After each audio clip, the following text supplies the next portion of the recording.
കോതമംഗലത്ത് കർഷകർക്കായി യന്ത്രവൽക്കരണ പരിശീലനം സംഘടിപ്പിച്ചു. കോതമംഗലത്ത് സംഘടിപ്പിച്ച യന്ത്രവൽക്കരണ പരിശീലന പരിപാടിയിൽ കുമാരമംഗലം പഞ്ചായത്തിലെ തെരഞ്ഞെടുക്കപ്പെട്ട കർഷകരാണ് പങ്കെടുത്തത്. കൃഷി ചെലവ് കുറയ്ക്കാൻ സഹായിക്കുന്നതിനുള്ള മാർഗങ്ങളാണ് പരിശീലിപ്പിച്ചത്.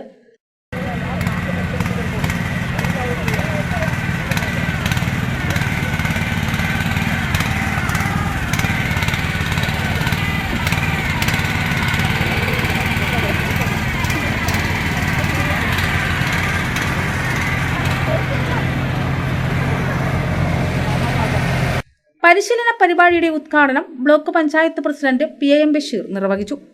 കുമാരമംഗലം ഗ്രാമപഞ്ചായത്ത് പ്രസിഡന്റ് ഗ്രേസി തോമസ് അധ്യക്ഷത വഹിച്ച ചടങ്ങിൽ Anees Francis, Jomi Thekkekara, James Korbal, Sally Aipp, Shemeena Nasar, PI Rasheeda, Jiji Job, VM Siddique, VK Jins, Riya Albin, Ranjith Thomas, Jomon Jacob, Anitha Mohan, Deepthi തുടങ്ങിയവർ പങ്കെടുത്തു. KCV news, Kothamangalam.